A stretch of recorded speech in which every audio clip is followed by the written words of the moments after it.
Miles de años antes, una raza avanzada habitó este planeta, creó una civilización global Atlante, probablemente una civilización interplanetaria Atlante, que poseía la capacidad de viajar por el espacio y demás, y que muy probablemente modificó genéticamente a los homínidos existentes, que luego se convirtieron en Homo sapiens sapiens, con el fin de esclavizarnos y hacernos realizar todo su trabajo. Si supieran que esas historias de las tablillas sumerias, el Mahabharata, el Bhagavad Gita, los invasores indios, el libro tibetano de los muertos y el libro egipcio de salir de día, también conocido como el libro egipcio de el Enuma Elish, las 7 tablillas de la creación, el épico Atrahasis, son mitos antiguos. Si creyéramos que estos textos son la base de la Biblia, nos preguntaríamos, ¿qué verdad nos predican? ¿Todo parecería falso? ¿Mentiras? Además, se dice que las enseñanzas de Jesús en el Nuevo Testamento derivan de las tablillas esmeralda de Thoth, textos de sabiduría de hace 36.000 a 38.000 años, según el libro compañero de las tablillas esmeralda.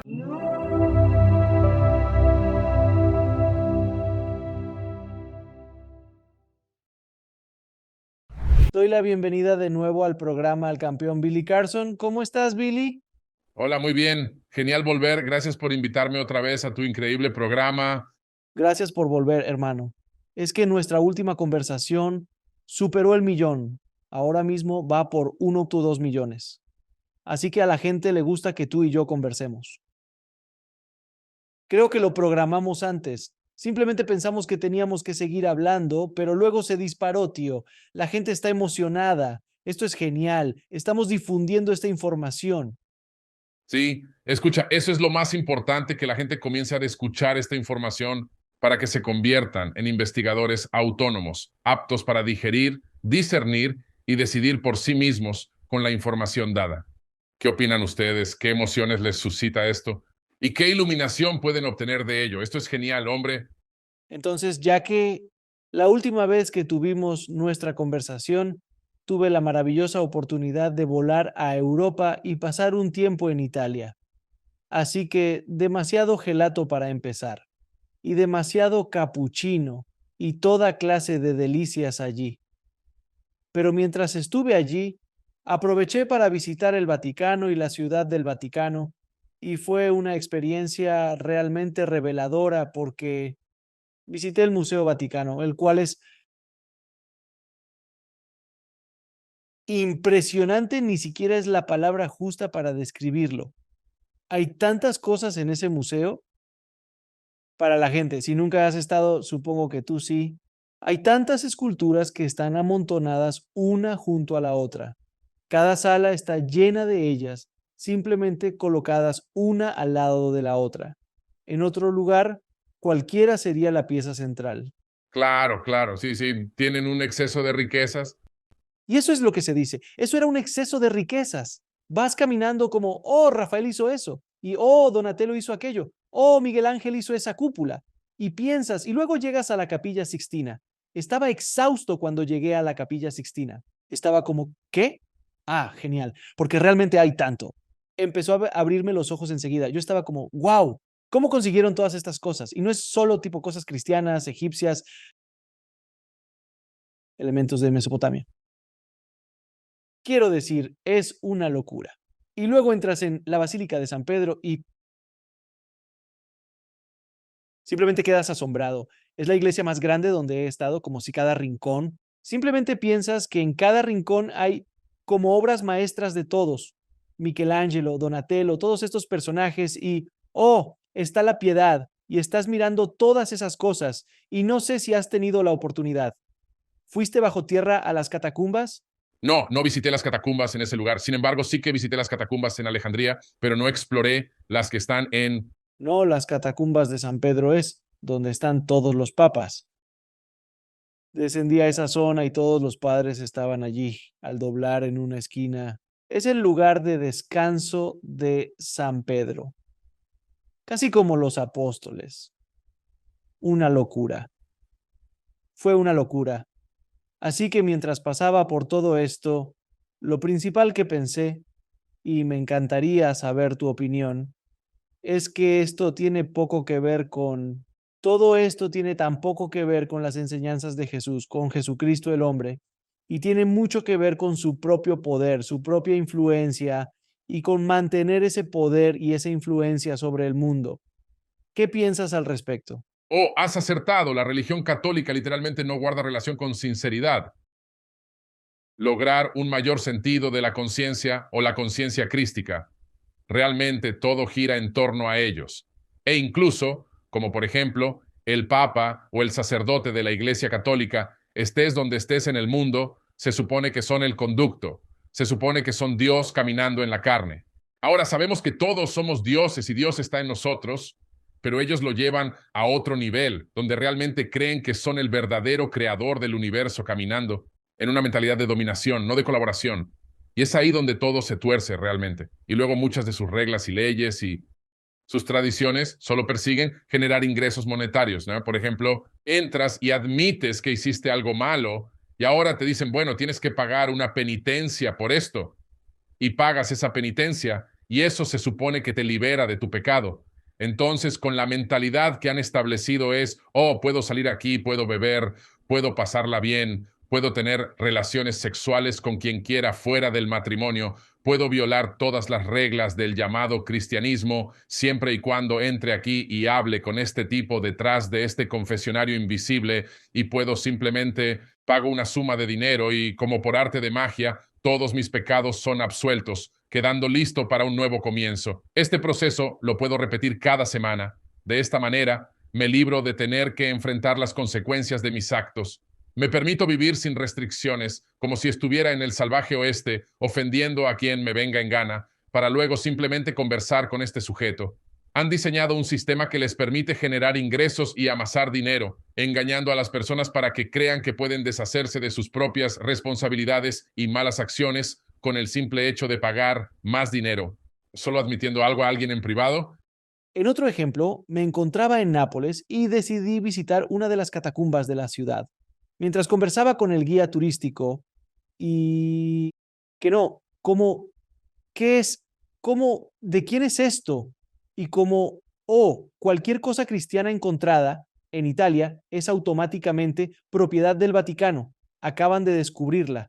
Es automático si es propiedad. Entonces, cuando la encontraron, y esto es tan interesante, cuando la encontraron, llamaron al Vaticano. ¿Cómo? Oye, encontramos estas catacumbas. Queremos abrirlo al público y permitir que la gente lo visite. Y ellos como, sí, claro, haz lo que quieras, está bien, no hay problema. Y luego, unos años después, el Vaticano dice, oh, están ganando dinero. Entonces regresaron hacia él. Esto es directamente del guía. Él dice, sí, debemos pagar ahora, porque todo lo recaudado por entradas a las catacumbas se usa en programas sociales en Nápoles, como actividades extraescolares, artísticas para escuelas y niños y otros programas sociales. Es vital que todos estén informados. Cuando el Vaticano supo que necesitaba fondos, dijo, bien, si generas ingresos, debes pagarnos 3 millones anuales como licencia y el 50% de las ventas de entradas. Y yo estaba como que, ¿estás bromeando? Y luego cuando caminas por la ciudad del Vaticano, es como si literalmente hubiera oro en las paredes. Nada que ver con Jesús. Es una locura, es una locura. Verás, el Vaticano es un estado privado. Sí, exactamente. Ellos crean sus propias normas y reglamentos sobre la marcha y pueden cambiar una ley o una regla mañana o en 5 minutos y luego todos tendrán que acatarla. ¿Sabes qué es gracioso? Tomé un taxi desde la ciudad del Vaticano para volver al lugar donde nos hospedábamos y el taxista era de la zona. Empezamos a hablar sobre el Vaticano y vaya que comenzó a criticarlo sin piedad. Como ciudadanos italianos debemos pagar anualmente, incluso si no residimos en la ciudad del Vaticano. No pagan impuestos. Básicamente todavía controlan Italia. Detrás de escena. Hay poder absoluto. Detrás de escena. Una chica desapareció en la ciudad del Vaticano. La familia aún intentaba encontrarla, pero una vez que estás allí, desapareces. Simplemente te has ido. Era fascinante la cantidad de poder que tiene ese lugar y mejor ni hablar. Y me encantaría conocer tu opinión al respecto. Los archivos, los archivos, los libros, el conocimiento que han saqueado y violado durante siglos desde Alejandría, ya sea antes o después de que pasara por su momento, y todas las bibliotecas. ¿Qué has aprendido sobre lo que es? en los archivos, en los archivos del Vaticano, primero son unos 8 kilómetros de archivos subterráneos y sumamente acceso restringido. Es decir, no puedes simplemente decir, voy a ir a revisar los archivos subterráneos. No, se necesita una autorización de seguridad estricta, casi de alto secreto para acceder allí. Pero es que hay descubrimientos asombrosos, conocimientos y sabiduría robados de culturas globales. Y claro, la Biblioteca de Alejandría fue un gran robo de libros. El incendio fue una cortina de humo. Lo de Alejandría, en realidad, fue un hurto masivo de conocimiento. Robaron el conocimiento. Dejaron unos cuantos libros ardiendo aquí y luego lo quemaron hasta los cimientos. Pero la inmensa mayoría del conocimiento y sabiduría almacenados en Alejandría fueron extraídos y llevados a ese subterráneo. Yo lo llamo una base subterránea en el Vaticano. Allí abajo, incluso según algunos jesuitas, hay huesos de seres, entre comillas, alienígenas. Información sobre seres avanzados que visitaron este planeta. Los Anunnaki, según los Dogon, los Nomo y los sumerios los llaman el Panteón Anunnaki de Sumeria. Ellos llaman a los Netiru tienen todas estas reliquias y artefactos de estos pueblos particulares, incluso de Grecia. Tienen todo eso allí abajo. Tienen información, incluso de Irak, que muestra y demuestra que razas avanzadas habitaron este planeta mucho antes de que existiera esta civilización actual. Hablamos de eones y eones atrás, súper avanzados, con tecnologías y capacidades de vuelo y todo lo demás, armas de guerra que existieron. Toda esa información está almacenada bajo los archivos del Vaticano, junto con algunos de los textos, libros e invenciones más increíbles que jamás hayan existido en este planeta, y lo sustraen, acaparando toda esa sabiduría y conocimiento para poder mantener el control, el poder y la dominación sobre el mundo. ¿Sabes qué? Está funcionando. Así que esa era mi siguiente pregunta. La razón de todo esto es que si controlas la información, controlas la... Si el público es ignorante, resulta más fácil de controlar. Sí, si el público supiera que mucho antes Jesús, mucho antes que Moisés y todos estos, supuestamente nacieron o existieron miles de años antes de ellos, una raza avanzada habitó este planeta, construyó una civilización global Atlante, probablemente una civilización interplanetaria Atlante, que tenía la capacidad de viajar por el espacio y todo lo demás, y que muy probablemente modificaron genéticamente a los homínidos existentes, que luego se convirtieron en Homo sapiens sapiens con el fin de esclavizarnos y hacernos realizar el trabajo pesado para ellos. Si conocieran esas historias de las tablillas sumerias, el Mahabharata, el Bhagavad Gita, los Vedas, el libro tibetano de los muertos y el libro egipcio de Salir al Día, también llamado el libro egipcio de ¿saben? El Enuma Elish, las 7 tablillas de la creación, la epopeya de Atrahasis y el mito de Adapa son textos antiguos. Si se reconociera que estos escritos son la base de la Biblia, nos preguntaríamos, ¿qué nos están enseñando realmente? Parece ser falso, mentiras. Además, en las tablillas esmeralda que complementan mi libro sobre ellas, se indica que las enseñanzas de Jesús en el Nuevo Testamento derivan de las tablillas esmeralda de Tot, sabiduría de hace 36.000 a 38.000 años. Por lo tanto, deben controlar, ocultar y asegurar las pruebas de esta información y este conocimiento para mantener a las personas en este nivel de ignorancia donde puedan seguir controlándolas y robándoles su dinero.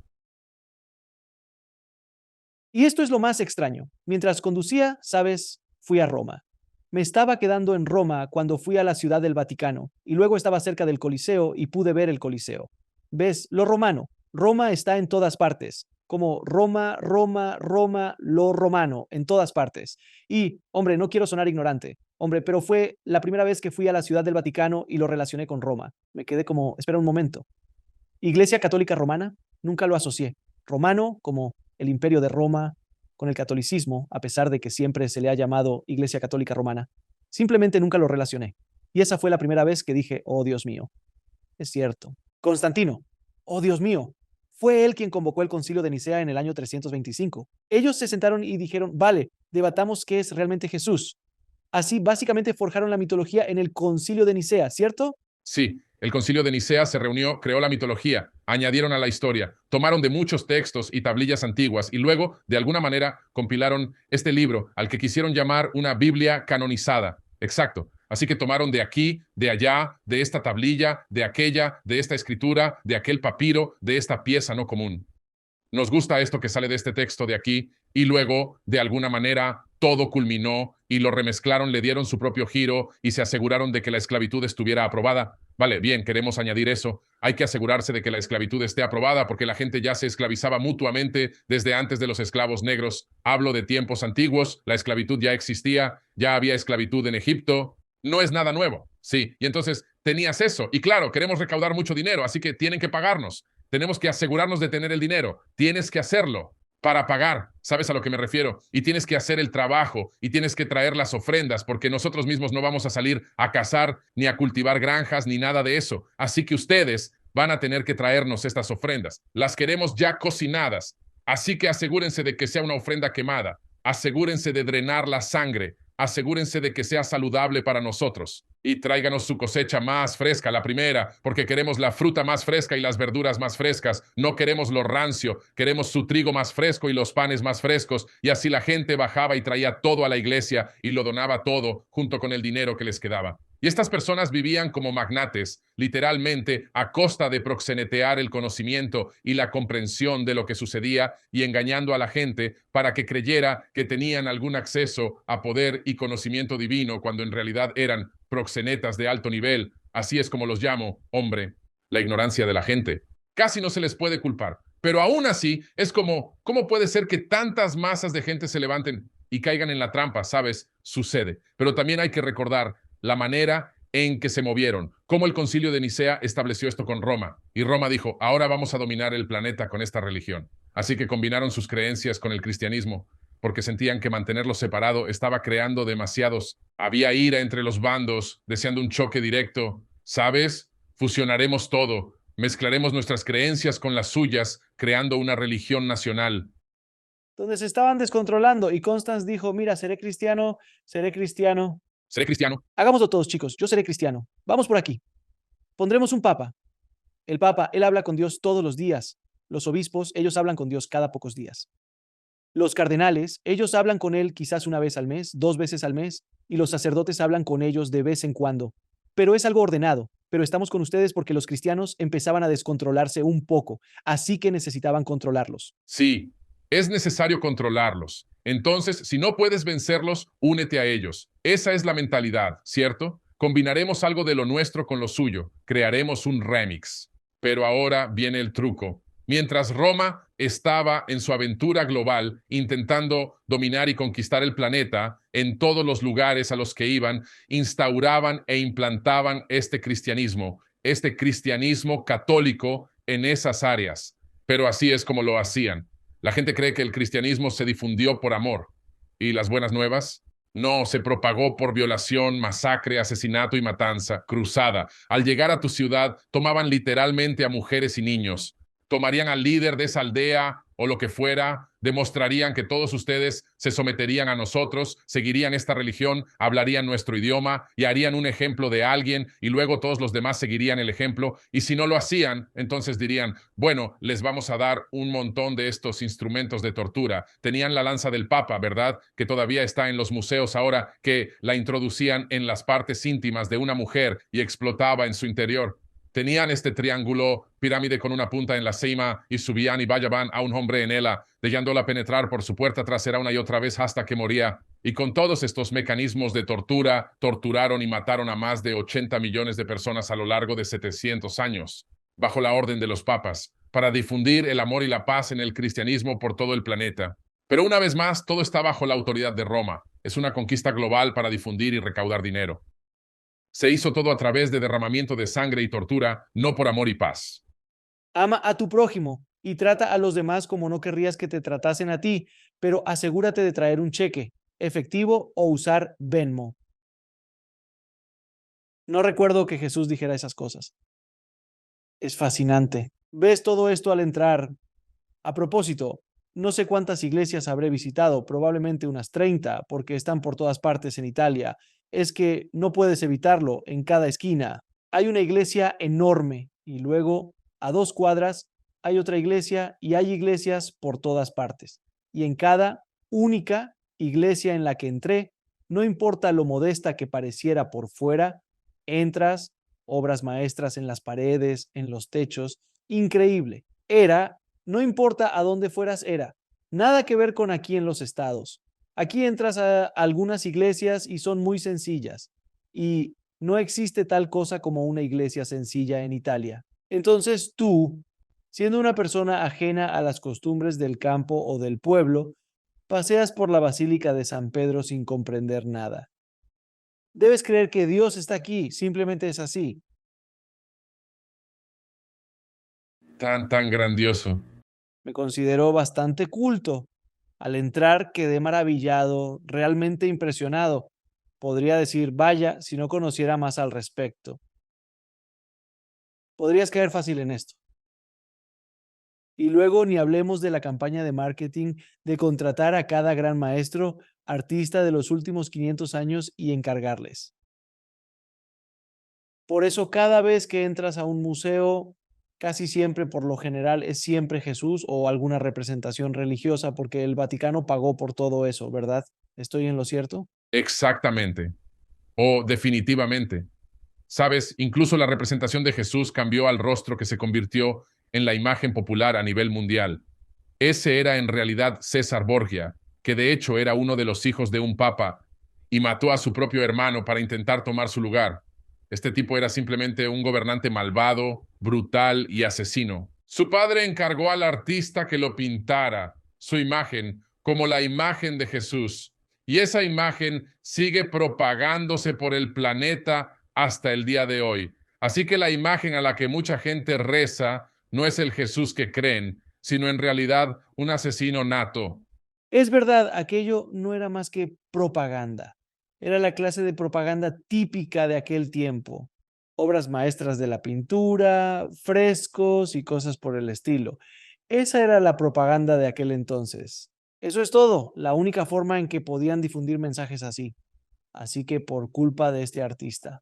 Tienes estas imágenes, pero si retrocedes lo suficiente en general. Jesús no era un hombre blanco de ojos azules. Eso no lo hace. No era así, ¿verdad? Sí, no era un hombre blanco de ojos azules. Leíste la descripción. Tenía pies de bronce y cabello rizado, muy rizado. Así que claramente estás hablando de alguien que parece venir de esa región, que realmente es la punta norte de África, también conocida como Arabia, en esa zona. Y he estado allí, por supuesto, ahora docenas de veces. Todos esos habitantes, la gente autóctona, todos se parecen. De hecho, cuando voy allá me dicen, tú eres mi hermano, tú eres mi hermano. Así que quieren venderme algo. Claro, soy tu hermano, por supuesto. Pero la cuestión es que lo entiendes. Quiero decir, obviamente no era un tipo blanco con cabello rubio y ojos azules, pero esa es una representación que se afianzó y echó raíces y ha quedado grabada en las mentes. Qué gran campaña de marketing. Es decir, si quieres hablar de neurociencia aplicada, esa imagen está grabada en el cerebro de las personas incluso antes de ser concebidas. Cuando salen del vientre, buscan esa imagen. Lanzaron una intensa campaña de marketing y propaganda con esa imagen, incrustándola tan hondo en la mente de las personas que se arraigó en nuestro ser. Quiero decir, mira, la imagen de Papá Noel, el alegre anciano de rojo, fue creada por una campaña de marketing de Coca-Cola. Y ese es el Santa Claus que todos conocemos. Esa es la imagen. Con la gran barba blanca. Eso fue simplemente una imagen creada por Coca-Cola. Estoy equivocado, pero se ha propagado. Así que ahora esa es la imagen de, entre comillas, Nick. Sí, sí. Comenzó en realidad en el Reino Unido con un caballero y luego Coca-Cola de alguna manera lo adoptó y lo mejoró a su gusto, como ellos querían que fuera. Primero era un tipo delgado y luego se convirtió en un hombre regordete porque lo adoptaron y lo mejoraron como querían que fuera, pero volvió a tomar fuerza. Como dijiste, realmente es una estrategia de marketing formidable, una propaganda de primera con información y mensajes subliminales que se arraigan en el genoma y se heredan de una generación a otra. Lo mismo pasó con la figura de Jesús. De hecho, ni siquiera se llamaba Jesús. Su nombre auténtico era Yeshua. Sí, ese es su nombre verdadero. Entonces, pero de nuevo, la J es una letra nueva, ni siquiera existía hasta hace poco. Así que estamos hablando de, bueno, ¿cuál es realmente el nombre de Jesús? Cuando investigas la palabra raíz de eso y vuelves a algunas de las lenguas antiguas, descubres que es Salve Zeus. Así que las personas que invocan constantemente el nombre de Jesús están pidiendo ayuda a Zeus, que en realidad un nombre del panteón sumerio transformado. Están invocando a Enlil. Eso es lo que hacen. No llaman a un hijo del creador del universo. Por eso muchas oraciones no son efectivas. La gente no entiende el poder del habla, ni el invocar nombres, ni las frecuencias simáticas que se generan. Así, cuando ignoras lo que realmente dices, no sorprende que miles de millones de oraciones se elevan diariamente en todo el mundo. Pero de nuevo, observa el estado del mundo a diario. Puedes ver claramente que si alguien tiene un resultado positivo, lo más probable es que sea solo suerte. Y sé que esta conversación probablemente molestará a algunos. Y soy un católico en recuperación. He dicho que he sido un católico en recuperación durante bastante tiempo. Así que viví y respiré esto, fui a la escuela católica, tuve a las monjas, todo el paquete completo. Y solo espero que esta conversación despierte el interés de investigarlo por ti mismo. Nada de lo que estamos diciendo aquí no es investigable por tu cuenta. Y puedes salir y buscar. Y lee. Quiero decir, incluso ve a Wikipedia, por el amor de Dios. Solo lee sobre el Concilio de Nicea. Es decir, comienzas a leerlo en Wikipedia, que no es perfecta. Investiga, aunque sea lo básico, y pronto te das cuenta, oh, espera, esto es realmente lo que sucedió. Así que la Biblia no es la palabra de Dios. Fueron un montón de tipos que se reunieron y dejaron fuera cosas como el libro de Enoch, omitieron otras cosas porque no encajaban bien. Los conceptos de la reencarnación se dejaron fuera porque eso no funciona, porque si crees que puedes volver, realmente no puedo controlarte tan fácilmente. Todas estas pequeñas ideas, pero debes hacer tu propia investigación. Espero que esto despierte algo de interés para que la gente lo haga. Y quiero añadir algo más a esto antes de continuar. Quiero que la gente entienda, no soy ateo. Creo en un creador del universo porque la física cuántica demuestra que vivimos dentro de una creación. No hay manera de disputar eso. No hay manera de dudarlo. Vivimos en una matriz holográfica de luz programada. Esa metodología se usó para esta creación. Estamos dentro de ella, hecha por una entidad. Creo en Dios.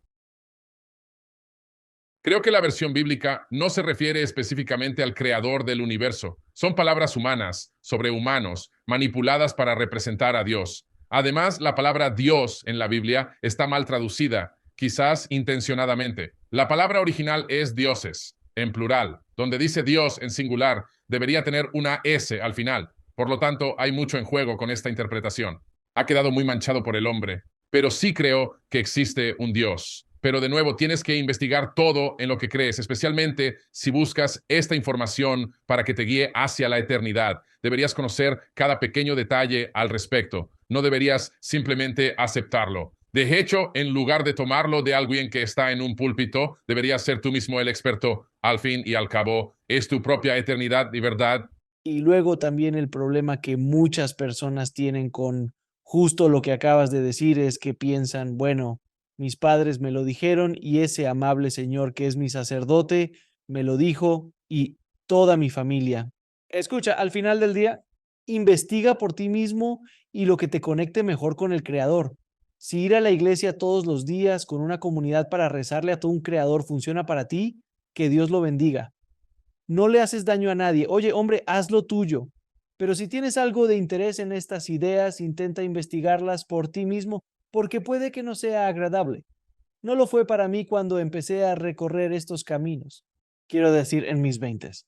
Cuando empecé a sumergirme en la lectura de filosofías indias y a recorrer el mundo escuchando diversas religiones, pensé, bueno, no todos pueden tener razón y no todos pueden estar equivocados. Debe haber algo más. Eso comenzó el viaje en el que estoy hoy. Espero que la gente entienda que no solo criticamos a la Iglesia Católica, aunque tenga sus fallos, por los muchos horrores que ha cometido en su existencia. Solo quiero que percibas la realidad de lo que ocurre y la relevancia de programas como este, la información y tu labor. Mi trabajo es difundir estos datos para que la gente empiece a actuar. Y por cierto, no estamos comenzando una revolución. La gente está dejando la iglesia en masa debido a los abusos de los sacerdotes. Tienen un problema y no estoy seguro, realmente no sé. ¿Crees que seguirán existiendo dentro de 300 años? Lo dudo mucho. No, no pueden ser. Escucha, es demasiado. Han pagado miles de millones de dólares en acuerdos, miles de millones en indemnizaciones por pedofilia y abuso sexual. No puedes persistir en ese camino. Así pues, al ritmo que llevan con lo que están haciendo, no podrán persistir mucho más tiempo. Sin embargo, todavía ahora tienen mucho poder. Quiero decir, incluso los gobiernos del mundo contactan al Vaticano antes de ir a la guerra. Mucha gente ni siquiera sabe esto. Se ponen en contacto para hablar con el Papa Negro, no un hombre negro, sino un Papa Negro. Viste la sotana negra, ¿verdad? Es conocido como super jesuita, con un juramento solemne, muy especial que he compartido en línea repetidamente. Si hay tiempo, quizás en otro momento podamos revisar el juramento completo que recitan. Es sumamente sombrío, un juramento oscuro que viene de sus propias fuentes, no es una invención ni fabricación de Internet. Y lo que es interesante es los gobiernos del mundo, las superpotencias del mundo, contactan y obtienen aprobación para la guerra del superjesuita Papa Negro. ¿Piensa en ese tipo de poder? Piensa en ese nivel de poder. La gente ni siquiera sabe que existe un Papa Negro, ni siquiera saben que es un Papa Negro, pero cuando empiezas a investigarlo y luego a investigar el juramento que se toma, es tan oscuro, te causará una sensación de malestar interno, tan oscuro es. Ahora, permíteme preguntarte, hemos hablado un poco sobre las grandes pirámides en los templos y pirámides de Egipto y cosas por el estilo. Antes de profundizar un poco más en eso, ¿has estudiado algo en la India? Los templos, porque los templos y los sitios arqueológicos de la India no se mencionan mucho en estas conversaciones. Siempre lo es. Grandes pirámides, pero incluso pirámides en Japón, en China, en otras áreas. Vuelve a Tepe, obviamente, ahora, pero en general no escucho muchas conversaciones sobre India, pero tienen algunos templos notables, sitios arqueológicos, información. En esos templos, cómo hicieron algunas de esas cosas es absolutamente increíble. Entonces, ¿qué información tienes sobre templos hindúes o indios, ciudades y sitios arqueológicos? Sí, estoy realizando algo increíble, un nuevo programa de TV que se llamará Historia de los Anunnaki en Forbidden Knowledge TV. Estamos en las primeras etapas de filmación y en uno de los episodios estoy trabajando en unir los templos Kailash de la India. El templo Kailash es literalmente una montaña tallada desde el exterior hacia el interior. Oh, sí. Empiezas desde el exterior. Si el primer corte es impreciso por 1 mm, no puedes terminar la franja a la perfección, no puedes terminar las increíbles aberturas, los relieves y todos los impresionantes diseños en las paredes internas y la perfecta cuadratura. Simplemente no es posible. Y por lo tanto, esto es evidencia de algún tipo de técnica, ya sea un láser super guiado o lo que sea. Pero voy a documentarlo, voy a buscar las marcas de las herramientas y voy a comparar los templos Kailash con Petra en Jordania, con el símbolo de Abu en Egipto, con los templos de la Libela en África. Todos están hechos con la misma exacta técnica de corte y, creo, con la misma herramienta de corte, y en cualquiera de esas estructuras no puedes desviarte 1 mm al hacer el primer corte. Así que voy a documentar y hablar sobre eso. Pero estos templos en la India son alucinantes cómo fueron creados, la increíble atención al detalle de mucha de la roca tallada y de mucha de la saber. De nuevo, estos son, en mi opinión personal, algunos de ellos se remontan a miles de años y creo que están directamente relacionados con estos seres Anunnaki que crearon esta civilización atlante, dependiendo de dónde se encontraran en el mundo. Tenían su estilo particular, la misma técnica de construcción, pero con su propio estilo y aspecto en cuanto a los relieves y el diseño.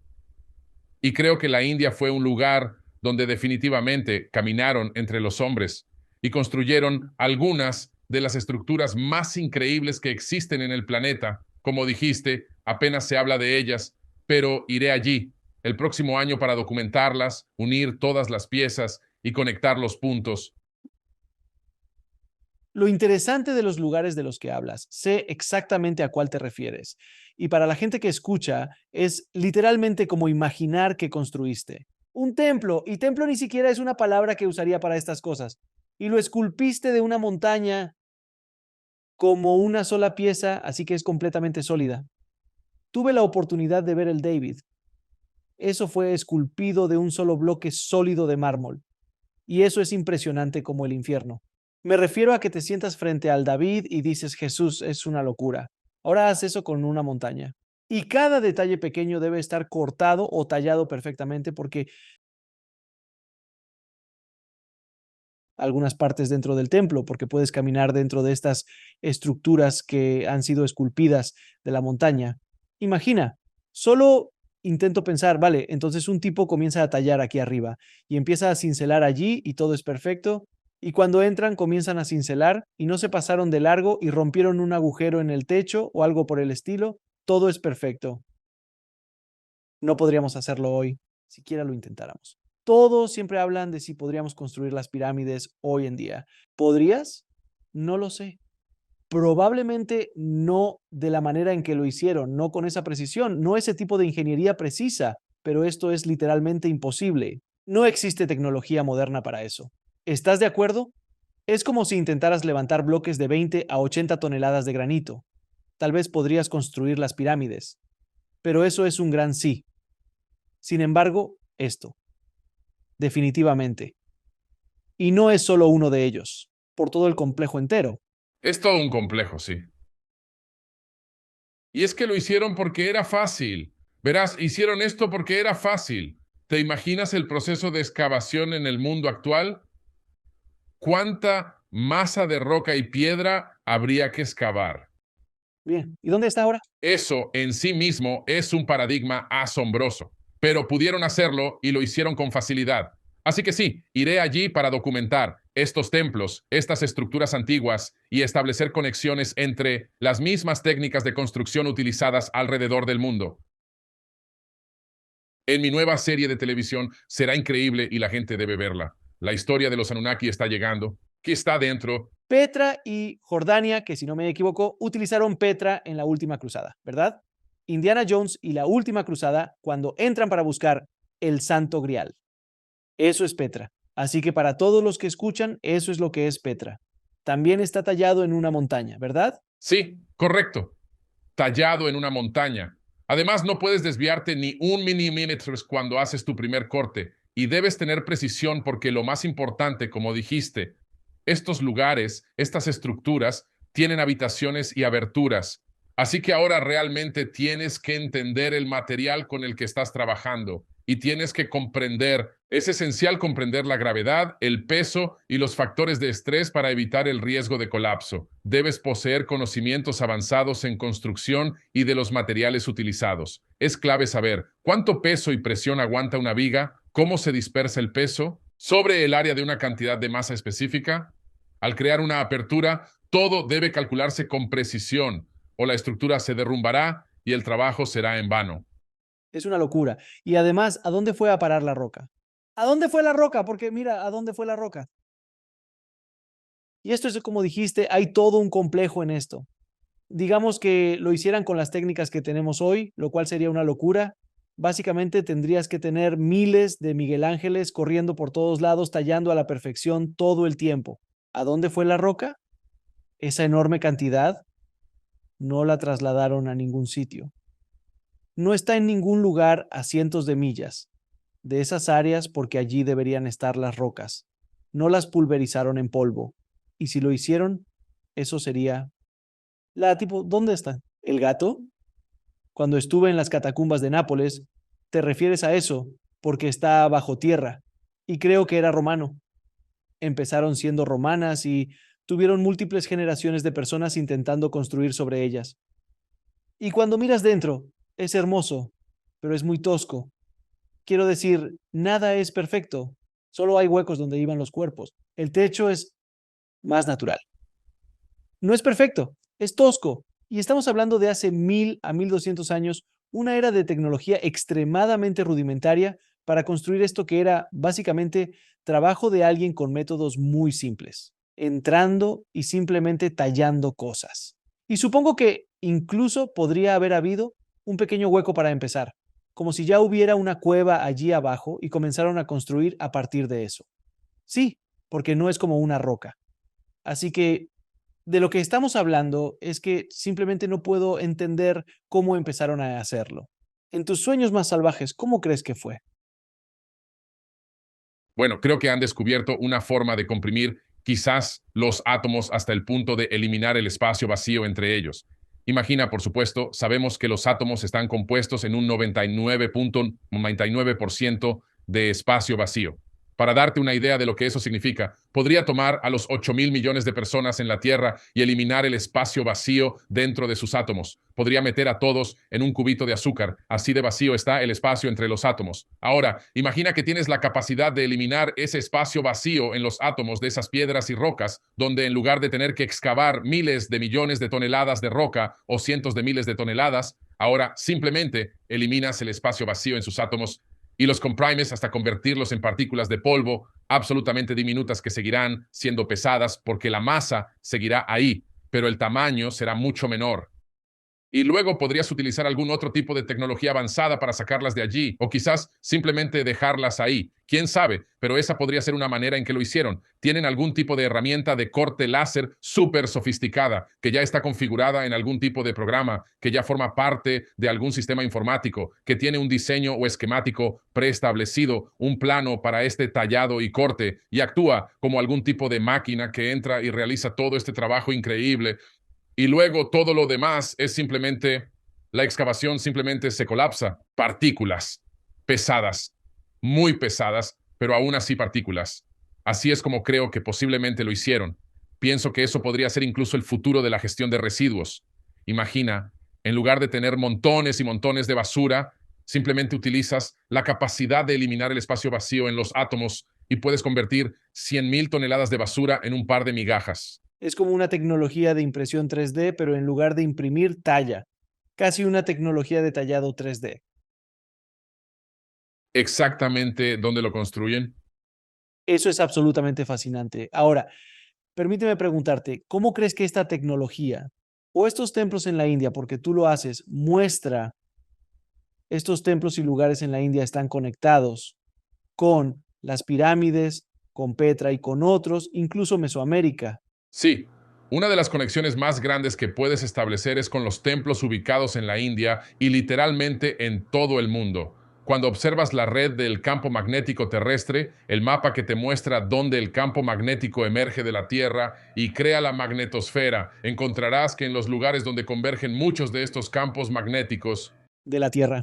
y si superpones otro mapa que te muestra dónde están ubicados muchos de los templos y pirámides, de repente descubres que como el 90% de ellos se encuentran justo encima de estos campos magnéticos. Entonces están conectados por este magnetismo de alguna manera. Sabían o conocían dónde estaban estos campos magnéticos y aprovecharon el poder natural de la propia Tierra en el proceso de construcción.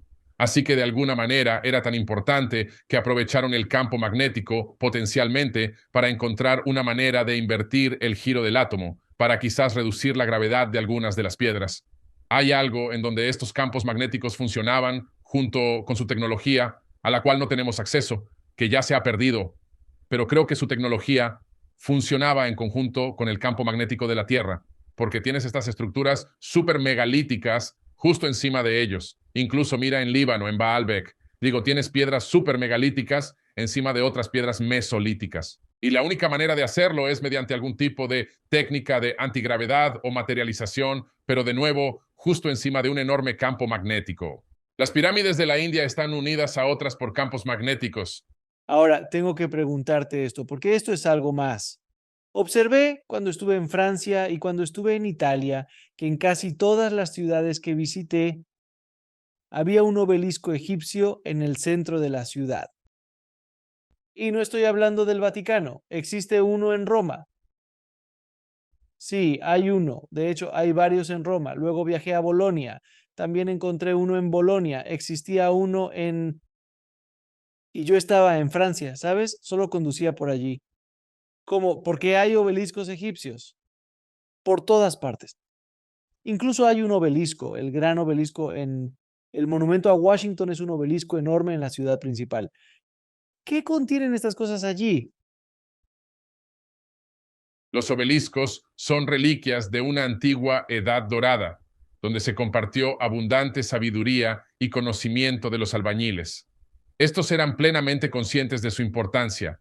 El entendimiento sobre el propósito y uso de los obeliscos, así como la edificación de antiguas ciudades, se transmitió generación tras generación por los albañiles. Con el tiempo, estos individuos se integraron en los gobiernos, dirigiendo la construcción de nuevas metrópolis. Este acto es un tributo y reconocimiento a los albañiles ancestrales por su sabiduría y conocimientos, preservados y ocultos del público a lo largo de los años.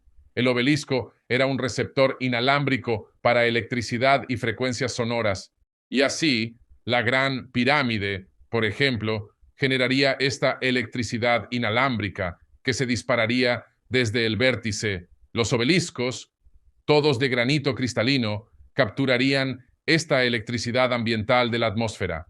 Y luego, si tenías algo llamado un head, que ves por todo Egipto e incluso en otras culturas como en Afganistán, puedes encontrar el head grabado en piedra también. Y también en Turquía lo que sucede es que este head capturaría esta electricidad ambiental. Se parece a una bobina de Tesla y luego hay un cable que sale de ella, que se conecta a sus dispositivos de dorado por electrólisis. Sabemos que tenían electricidad y la utilizaban con el jet porque las representaciones están por todo Egipto y el dorado está por todo Egipto desde tiempos antiguos, así que sabemos que usaban el dorado eléctrico, por lo que ni siquiera es un misterio. Por supuesto, tenían bombillas que están grabadas en piedra y la cripta ubicada debajo del templo de Dendera y en algunos otros lugares también. Sin embargo, todas esas representaciones se vinculan a un jet.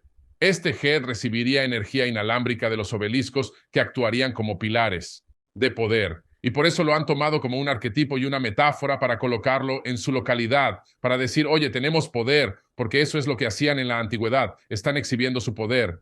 Si miras Teotihuacán en México, el complejo piramidal allí, que imita idéntico a la meseta de Giza en África y Egipto, descubres que si tomas un mapa del patio de Roma y lo superpones sobre Teotihuacán, es una coincidencia perfecta. El patio coincide perfectamente con el patio de Teotihuacán justo hasta que te acercas a la pirámide de la luna. La pirámide del Sol está detrás de ella y entonces tienes el obelisco justo en el centro. Así que incluso el Vaticano han imitado incluso el patio de Teotihuacán situado en México y colocaron un obelisco justo en el centro. Así que saben lo que hacen. Están rindiendo homenaje, tributo al pasado antiguo y al conocimiento ancestral de los albañiles, y están exhibiendo estos obeliscos como símbolo de... Interesante, muy interesante.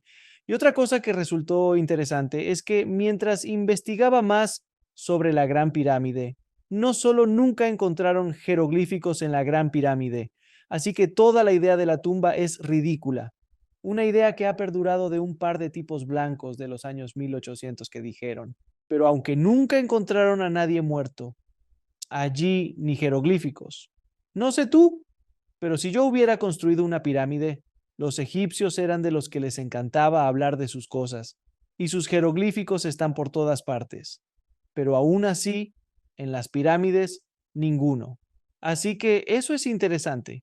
Pero lo que estaba viendo el otro día es cómo iluminaban el interior de las pirámides mientras trabajaban dentro, porque no hay rastros de fuego. Hollín, restos como los que hay en otros templos donde claramente se ve que usaban fuego para iluminarse. No hay nada de eso en la Gran Pirámide, ¿verdad? Nada de eso. De hecho, incluso en los otros templos, el fuego y el hollín que ves provienen de los cristianos coptos mucho después de aquellos que se escondían de los romanos. Se escondían de los romanos. Así que si retrocedes en el tiempo, porque han estado haciendo un proyecto de restauración para limpiar todo ese hollín, cuando lo limpian, descubres que en la antigüedad, cuando esas estructuras fueron construidas originalmente, ni siquiera había hollín. Así que en realidad estaban utilizando bombillas en todos esos templos antiguos. Y en la Gran Pirámide, por supuesto, no hay evidencia alguna de hollín. Así que sabemos que habían dominado el poder de la electricidad. La Gran Pirámide en sí está construida sobre una base de granito cristalizado magnetizado. Antiguamente, cuando el Nilo corría cerca del complejo piramidal, esa agua era canalizada hacia los acuíferos justo debajo de la Gran Pirámide. Cuando tienes agua corriente moviéndose debajo de granito cristalizado magnetizado, creas algo llamado electricidad fisioestática. Los iones, entonces, se impulsarían a través del granito hacia arriba hasta la cámara. Parte del agua se dirigía a la cámara de la reina, un dispositivo de electrólisis que separaba átomos de hidrógeno. Los demás iones ascendían por la gran galería, donde había varillas resonantes y aún se observan ranuras para estas que los llevaban hacia la cámara del rey. Esta cámara, de granito cristalizado magnetizado, está construida con bloques enormes en proporción de 2 a 1. Allí hay una caja de piedra, supuesto sarcófago, yo ni siquiera entraría en esa caja. Vale, debo doblar las rodillas. Entonces, no es un sarcófago, sino una caja con las dimensiones exactas del Arca de la Alianza. Eso contenía la caja. Esto haría que la energía aumentara de nivel y se difundiera desde la parte superior. Tabla de cima de esa piedra, que era una tapa de granito cristalino, y subiría a través del ápice, que era de oro. Y eso enviaría electricidad inalámbrica hacia la atmósfera para luego ser capturada por el obelisco. Así que la otra parte, la cámara de la reina, extraería los átomos de hidrógeno del agua y luego proyectaría los haces de hidrógeno a través de los conductos que apuntaban a sistemas estelares, Aldebarán, Sirio, Orión y demás en diferentes alineaciones. ¿Por qué hidrógeno? ¿Cómo nos comunicamos hoy con extraterrestres? Transmitimos información acoplada a la frecuencia del hidrógeno, porque el hidrógeno es el elemento más abundante en el universo, y así es como creemos que podemos comunicarnos con los extraterrestres. Bueno, ya lo hacían en la antigüedad. ¿Y por qué lo hacían? Porque en alineaciones específicas con esos conductos enviaban información y actualizaciones sobre la civilización independiente aquí en la Tierra directamente a través de los conductos de la pirámide. Entonces, la Gran Pirámide era una computadora de piedra y también un generador de energía. Si en el mundo de hoy, si hoy la humanidad dejara el planeta y una tribu hallara una torre móvil, sería lo más alto en 320 kilómetros. Dirían, ¿para qué crees que era esto? ¿Para qué crees que lo usaba la gente? Si te contáramos, pues rebotábamos cosas, hablábamos por teléfono y había esta cosa y también usábamos Internet. ¿Qué es Internet? Puede sonar a locura para algunos. Aún así, aunque parezca insensato, intenta explicar la antena de telefonía móvil o red eléctrica a un bosquimano que jamás ha experimentado algo semejante. No es tan descabellado. Mira, son todas hipótesis. No sabes con exactitud si eso ocurrió porque tú no estabas allí. Pero esto es lo que estamos intentando hacer. Estamos tratando de descifrar las cosas. Todos están tratando de descifrar las cosas. Lo que pasó en aquel entonces. Hay algo más que descubrí durante mis viajes. ¿Has oído hablar alguna vez del laberinto en Egipto? Se dice que hay un enorme laberinto subterráneo en Egipto. Se decía que era un inmenso laberinto subterráneo rodeado de rumores e historias de gente que descendía a explorarlo. Supuestamente era un vasto entramado subterráneo. Cosas. Encontraron restos, no sé exactamente dónde, en Egipto y empezaron a excavar más de eso. Parece que fue masivo. ¿Sabes algo al respecto? Escribí de eso en mi libro, Compañero de las Tablillas Esmeralda, y así existe exactamente ese enorme laberinto subterráneo que mencionaba Thoth, los Atlantes. Comienza justo debajo de la Gran Pirámide y se extiende por millas bajo la meseta de Giza. Continúa por millas, y algunos de esos túneles van desde Giza hasta la pirámide de Ur, la Zigurat de Ur en Irak. Puedes ir de Giza a Irak por debajo de la tierra. De acuerdo.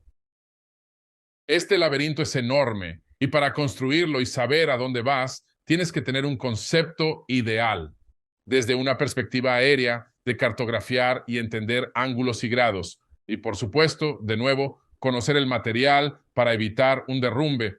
Pero él lo denomina la parte inicial de este laberinto como los pasillos de un aprendiz, solo uno de los muchos pasillos de un aprendiz que realmente existen. Y descubrieron estos pasillos que conectaban el laberinto hace años, de los cuales tienen una imagen esbozada y yo la tengo en mi libro, Compendio de la Tabla Esmeralda. Entonces, esto ha existido durante eones, este laberinto subterráneo de pasadizos y túneles que conducen, significa kilómetros y kilómetros. Es increíble. Bajo las arenas de... ¿Crees que se construyeron estos? ¿El colapso del Dryas reciente o la caída de la Atlántida? Quien inició esta construcción debió pensar, evitemos que esto se repita, edifiquemos una ciudad subterránea.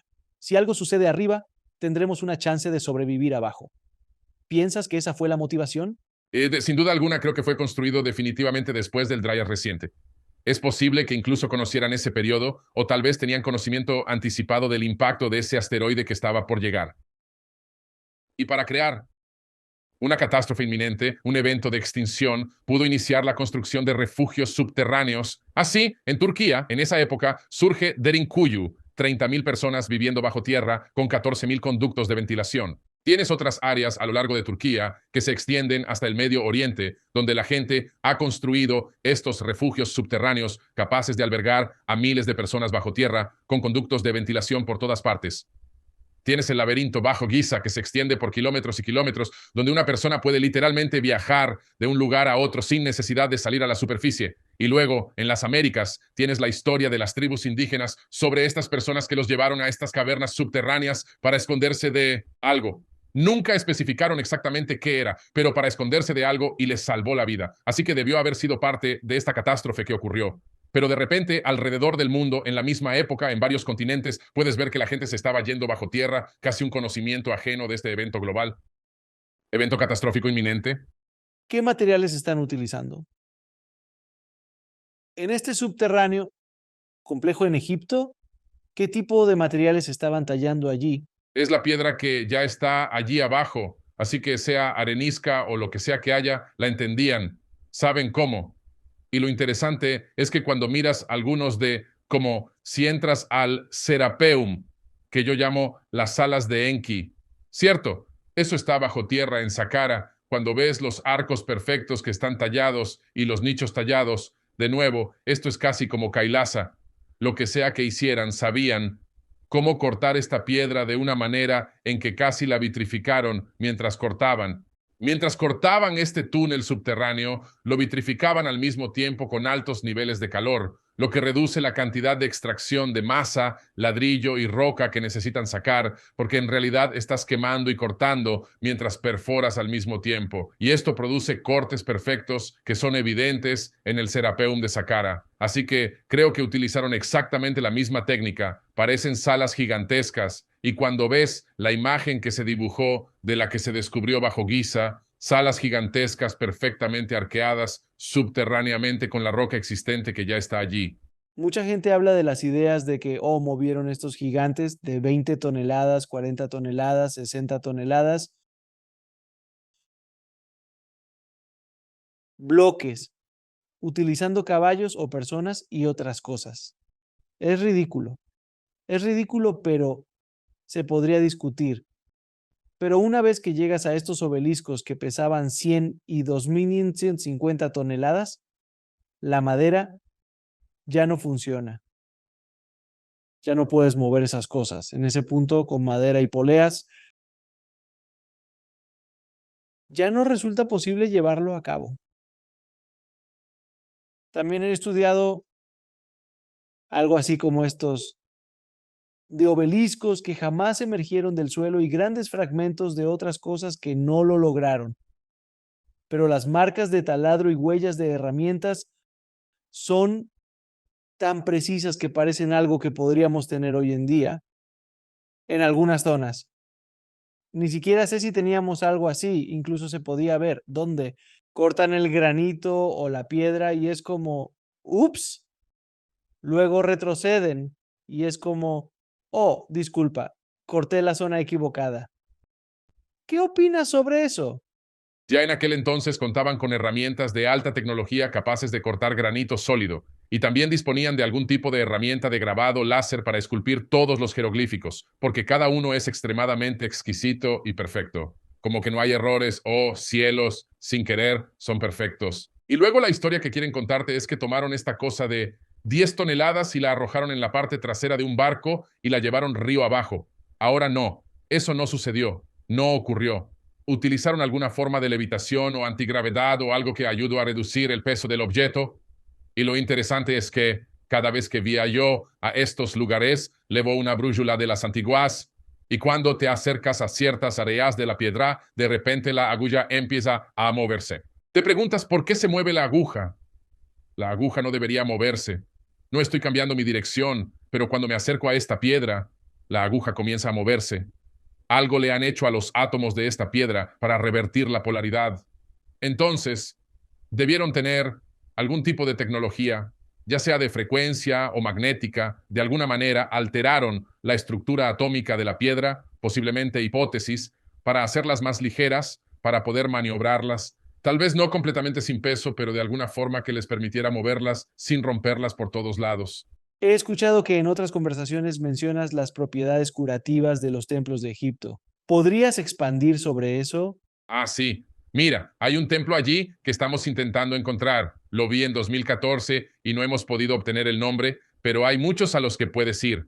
Cuando caminas por estos pasillos específicos, son pasillos muy estrechos con gigantescos megalitos de granito cristalino a ambos lados, y al caminar por estos pasillos, tocas las paredes con ambas manos mientras avanzas por el corredor, y la gente se alinearía detrás de ti haciendo lo mismo, y serías tratado por electromagnetismo, que entraría en tu cuerpo desde estas gigantescas losas, estas losas megalíticas de granito, granito cristalino magnetizado. Y en uno de estos sitios, tantas personas han recorrido ese pasillo con sus manos y las yemas de sus dedos sobre las paredes que se pueden ver los surcos de los dedos en granito sólido. Eso es cuántos miles a lo largo de miles de años han caminado por estos pasillos. Así que estoy deseando encontrar esa ubicación exacta donde se encontraba el más impresionante cuando vaya en octubre y documentarlo, filmarlo y traer de vuelta todo ese conocimiento e información a la gente cuando regrese a finales de octubre. Eso es fantástico. Pues gracias por hacer ese trabajo, amigo. Gracias. Realmente es bastante impresionante. Y hace un momento estabas mencionando la perfección de los grabados en estas estatuas. En el Museo Vaticano vi algunas estatuas egipcias bastante grandes, como donde está la cara del faraón y esas cosas, y están talladas en... Era una piedra negra que escuché que es incluso más dura que el granito. Es como en la escala de dureza, es como 9. Los diamantes son 10. Es prácticamente un 9, probablemente dirita o andesita. Sí, algo así. Blackstone fue el responsable.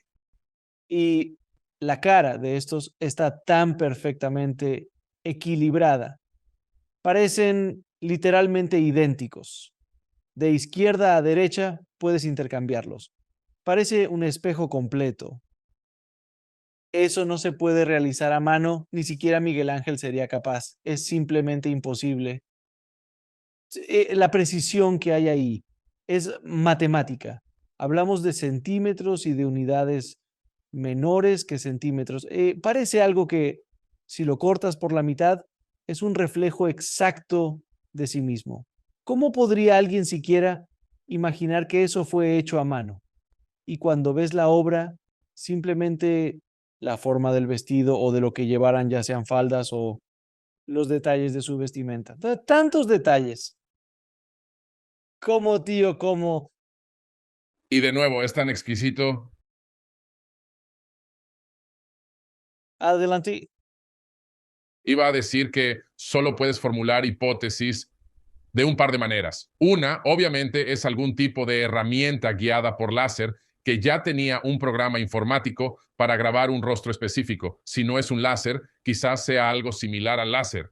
O podría ser también una técnica especial que utilizan para fundir la roca y hacerla líquida sin destruir la base fundamental o el compuesto químico de la misma, y luego colocarla en un molde, dejar que se solidifique y entonces, ¡zas!, la sacas del molde y aquí la tienes. ¿Verdad? Así que hay un par de posibilidades diferentes. Podemos barajar diferentes hipótesis, pero sabemos de hecho que definitivamente no fue hecho por... Al contemplar las obras maestras de Miguel Ángel y Da Vinci, comienzas a valorar la habilidad y maestría de los escultores renacentistas.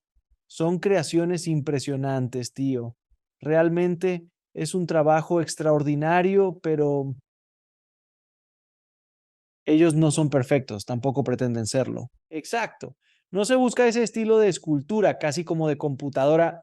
Es una escultura más naturalista. Tú y yo no tenemos rostros perfectamente simétricos. El ojo izquierdo no está justo donde el derecho. Es raro que coincidan. Así que no es perfecto. La naturaleza no es así. Así que mostrar eso en estas cosas es notable. Una última pregunta, porque sé que tienes que irte y yo tengo miles de preguntas y tú y yo podríamos hablar durante horas y horas, hermano. Escuché por ahí que, dime, ¿está Shakespeare relacionado con las pirámides de Giza, de alguna manera, forma o contexto con su obra? ¿Has oído algo al respecto? He oído sobre ello, pero nunca lo investigué a fondo. Es algo más en lo que debo profundizar, una investigación. No he indagado tanto en su información, en esa conexión, para descubrir exactamente y con detalle de qué se trata. Realmente sería muy interesante poder averiguarlo, ya que, obviamente, se desarrolló miles de años después, las pirámides y todo eso, así que realmente tengo que investigarlo a fondo. ¿Y qué me puedes decir sobre Da Vinci? ¿Cómo está vinculada su obra? ¿Existe alguna conexión con la sabiduría del antiguo Egipto? Porque obviamente Da Vinci codificó. Codificó todo. Este tipo era un absoluto. Podría ser un extraterrestre. Estaba a un nivel totalmente distinto. Hombre de otro nivel. Estaba adelantado a su tiempo. Quizás venía del futuro, no puedo asegurarlo, pero al ver el hombre de Vitruvio y otros dibujos y esbozos suyos, lo imaginas. Traza un hombre de Vitruvio perfecto, por ejemplo, cuando circunscribes un cuadrado y creas un patrón de la flor de la vida en su interior. Obtienes las dimensiones de la gran pirámide de Giza. Pero no solo eso, comienzas a obtener las dimensiones y ángulos de la mayoría de las pirámides alrededor de todo el planeta. Y donde las líneas se intersectan y cruzan para el Vesica Piscis, entonces sabes que, si lo escalas a un tamaño global, esa única imagen. De repente empiezas a encontrar templos y pirámides, incluso a través de los océanos, donde algunas cosas, ciudades se han hundido y demás. Encuentras restos de civilizaciones en esa cuadrícula. Es bastante loco que puedas extraer eso directamente del hombre de Vitruvio, así que es menos como alucinante la conexión. No creo que sea una coincidencia. Y ni siquiera comencemos a hablar de las pinturas de la Última Cena. Miras la Última Cena, la perfección en el arte y cómo los ángulos. Es como si estuviera en otro nivel. Alcancé a ver la Mona Lisa por 5 segundos antes de que la multitud enloqueciera allí. Por cierto, se dice que el Louvre es el peor museo del mundo. No lo soporto. O sea, no puedes ver absolutamente nada. Es una locura, es horrible. Pero sí, logré ver la Mona Lisa, ¿verdad? Para nada. Pero la Mona Lisa que ves allí, dices, vale, entiendo por qué tanto alboroto. Hay algo allí, indefinible. No sé qué es, pero la perfección de esa obra es indudablemente muy notable. Sí, sin duda lo es. Entonces, dime, Billy, ¿dónde pueden obtener más información sobre ti y tu trabajo? Bien, visita forbiddenknowledge.com con el 4 cuando hagas esto. No es señal de pandilla, sino mi 4 del conocimiento prohibido. De acuerdo, algunos deben ir al oeste. 4. Conocimiento prohibido. Visita forbiddenknowledge.com y descarga la app de Forbidden Knowledge TV desde cualquier tienda de aplicaciones. Samsung TV, Apple TV, Roku, iOS, Google Play, Amazon Fire TV. Disfruta de una aplicación de 5 estrellas en todas las plataformas. Les agradecemos mucho, chicos. Gracias. Si prueban gratis por 7 días, verán los premios a la conciencia prohibida recién dados en Miami, Florida. Billy, ¿algún mensaje de despedida para el público? Solo quisiera. Continúen con la investigación, profundizando y formulando preguntas. No se tomen nada por sentado, ni siquiera lo que me escuchan decir. Simplemente vayan y comiencen a investigar por ustedes mismos. Anoten palabras clave de mis declaraciones y comentarios y empiecen a escarbar, buscar e investigar. Conviértanse en sus propios investigadores y aprendan a responder sus propias preguntas. Billy, te aprecio y valoro el trabajo que estás haciendo en el mundo. Pronto tendremos otra sesión, amigo, porque me encanta hablar contigo, hermano. De acuerdo, te lo agradezco. Gracias, amigo.